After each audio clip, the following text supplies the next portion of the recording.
warahmatullahi wabarakatuh. Selamat sore teman-teman. Salam sejahtera bagi kita semua. Om Swastiastu, salam budaya.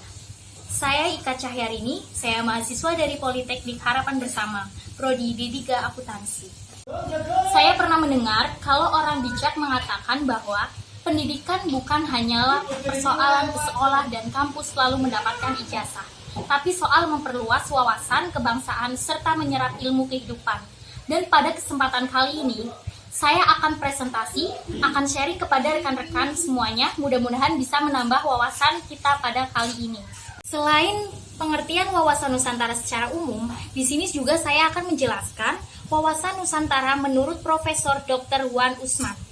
Pengertian wawasan Nusantara menurut Profesor Dr. Wan Usman adalah cara pandang bangsa Indonesia mengenai diri dan tanah airnya sebagai negara kepulauan dengan semua aspek kehidupan yang bervariasi. Saya akan menjelaskan apa sih itu pengertian wawasan Nusantara.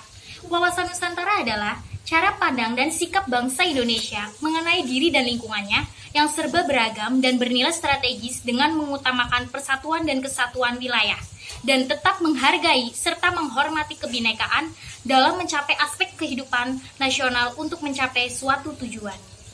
Selanjutnya adalah pengertian wawasan Nusantara berdasarkan Kelompok Kerja Lembaga Pertahanan Nasional tahun 1999.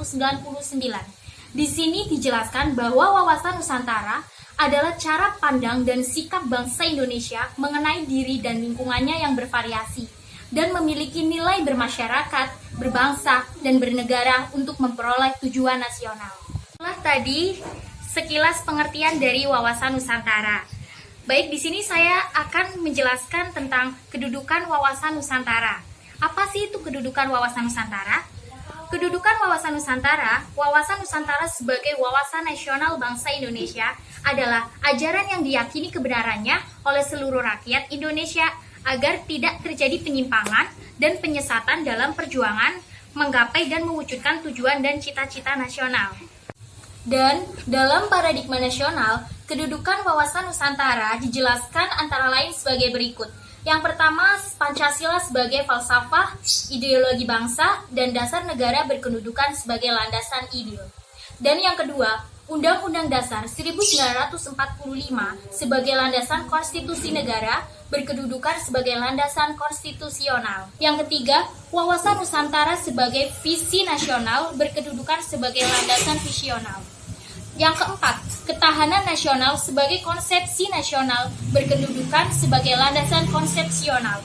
Dan yang kelima, garis-garis besar haluan negara atau biasa disingkat sebagai GBHN sebagai politik dan strategi nasional atau kebijakan dasar nasional berkedudukan sebagai landasan operasional. Mungkin hanya itu yang bisa saya sampaikan mengenai materi pengertian dari wawasan Nusantara dan kedudukan wawasan Nusantara.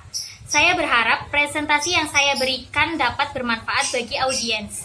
Jika saya merasa ada kekurangan dan kesalahan, saya minta maaf karena kesempurnaan hanya milik Tuhan.